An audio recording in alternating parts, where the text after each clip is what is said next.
Hey there fellow gamers, and welcome back to Nelly's Nerd Cave, where we dive deep into the world of gaming and tech.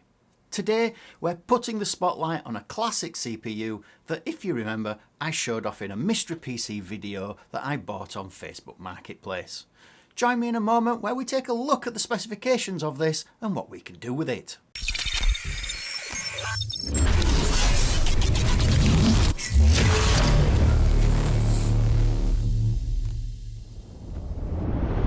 Now, before we jump into the benchmark for this particular CPU, let's take a closer look at what we have here.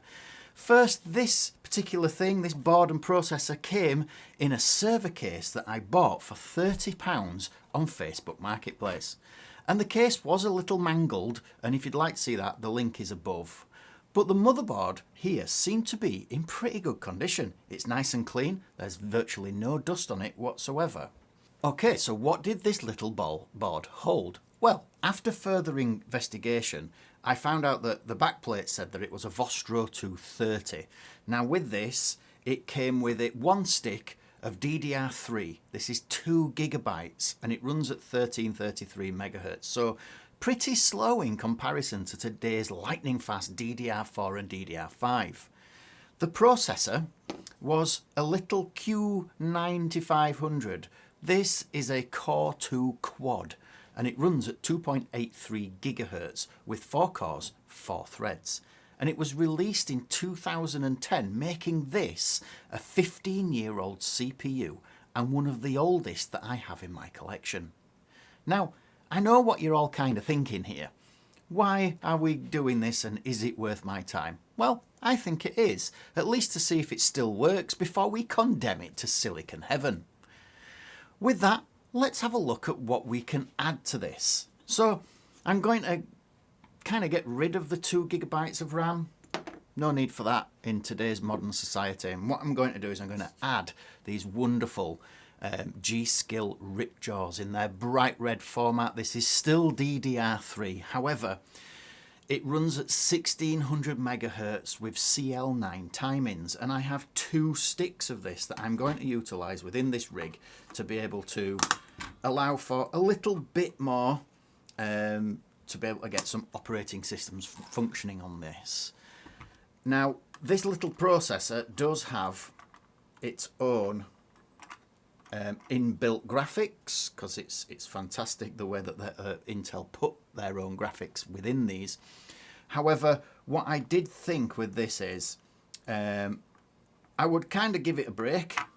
It's probably been worked to death throughout its life, and I can't put this processor into here for some strange reason.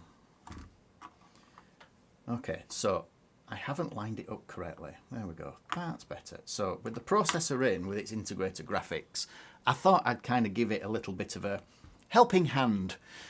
So here what we have is we have a graphics card by Asus. This is the GTX 1060 Gaming X. This is a 6 gigabyte variety. And this is a mid-range powerhouse that delivers excellent 1080p and solid 1440p gaming performance, powered by NVIDIA's Pascal architecture. Released in 2016, 6 years after this processor, it became a favourite among budget-conscious gamers thanks to its efficient design, quiet operation and impressive performance for the price. I thought that this would pair very nicely with this particular board because it's only 6 years difference. It might give it that little bit of boost, and what I really want to do here is I want to concentrate on what the CPU can do in the benchmark that I've got. Don't really want to look at the graphics on this. Okay, I want to look at the CPU.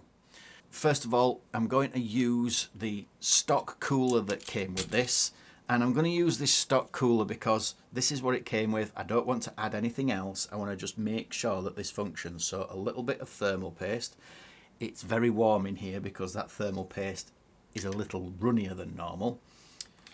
We shall get this processor fan on here and we shall then get everything tightened down nicely. Shouldn't take me a moment. There we go. Getting it in and done. Fantastic. So with this, what I'm going to do is also I've got planned to put a SSD into this, and this is one that I use all the time for most of my computer builds and most of my benchmarks, and this is the Kioxia Xperia. Okay, this is a 480 gigabyte SSD, which is shown to be formidable drive for my needs in this particular scenario. And one of the very final things that I'm going to use to test this on is this monitor. This monitor here is the MSI G271, and it runs at 145 Hz. It's a fantastic gaming monitor, and it only runs at 1080p, which is exactly where I want to be with my benchmarks. I want to run these at 1080p, which is kind of where we were at around about 2010 to 2016 time. So with that, I'm going to finish building that, and then next you're going to see hopefully all built and on the bench test. Alright, so now I've got this rig built with its very old processor. What I've done is I've actually installed Windows 11 already. I'm hoping to God that it works, and I cross my fingers as we start this up and see if this Intel Core 2 Quad will actually load into Windows 11. So let's find out for the first time. Just checking I turned it on. It's a very loud fan, but yes, seems to be functioning. Let's see if we boot up. Got a post screen. We can see that it does say it's a Vostro 230 on it, which is really good. Typical beeps, it's basically doing some checks on some other things. Seems to be functioning with Windows 11, which is great. Alright, so it's loaded into Windows 11. Let's see what we actually have. Just plug my mouse bit in. Plug it in here, see if it works. Cool. Right, so it's updating Steam and looking at Task Manager. Yes, we have a Core 2 Quad. It's running at 2.8 gigahertz, and it's the Q9500, which is fabulous. It recognizes it. And it recognizes all 8 gigabytes of RAM. Now, I did try to install 16 gig, but it wouldn't recognize it and it wouldn't see it. And I put two 8 gigabyte sticks. They were both identical, but unfortunately this motherboard didn't see them, which is why I've kind of gone down to two 4 gig sticks to give me 8 gigabytes instead. Again, I've shown you that earlier, so we should be able to see this function. And let's now run this through a benchmark. So what I'm going to do is I'm going to run this benchmark just for the CPU. So it's the Time Spy one, but I'm just running the CPU section. I'm running it with the 1080p settings. I don't need to know about the graphics because this 1060 is perfectly fine and we've used it before. What I want to see is the CPU more than anything and see what it does, etc. It is old, it's a quad core, and I just want to see what it does on the different benchmarks. So I'm running the CPU one first for Time Spy, and you're going to see that. Alright, so as we can see from this particular benchmark, the CPU does kind of go very slow and struggles quite a lot.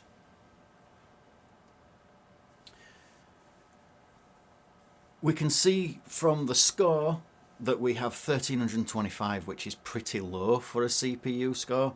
A lot of the ones that I tend to do have a lot higher scores in comparison, and really this just goes to prove that yes, we can kind of run things on a system like this, but would we really want to? Not particularly.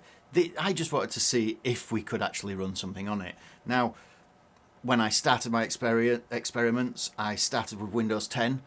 For some strange reason, it didn't work with Windows 10 very well, but I put Windows 11 on and it seemed to function absolutely fine. Running other benchmarks on this, we did get pretty good performance, but like I say, I didn't really want to get anything from the graphics because we know what this card's like from previous videos.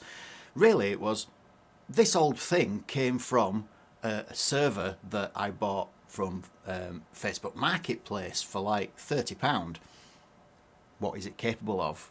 Not much. But to be fair, if you were to just use it for something that wasn't very intensive, maybe something like, I don't know, a simple miner that could use its cores to just be able to dedicate out to other graphics, because fair few graphics sections on this board. Yes, they're PCI, but to be fair, you could kind of bifurcate the PCI X16 slot there and have two X8 cards potentially. So really, we could use it as for simple things. We could use it as an Active Directory server potentially.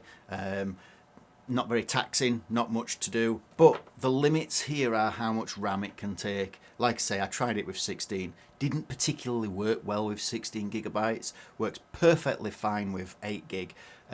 So old board, it's not worth doing anything with it as far as I'm concerned, but it was worth having a bit of fun with to see what it can do anyway. Also gives me a video. So if you like my video and you want to see more content about this, please don't forget to like and hit that bell below to subscribe and to get notifications of my latest videos. And until my next video, I will see you all later.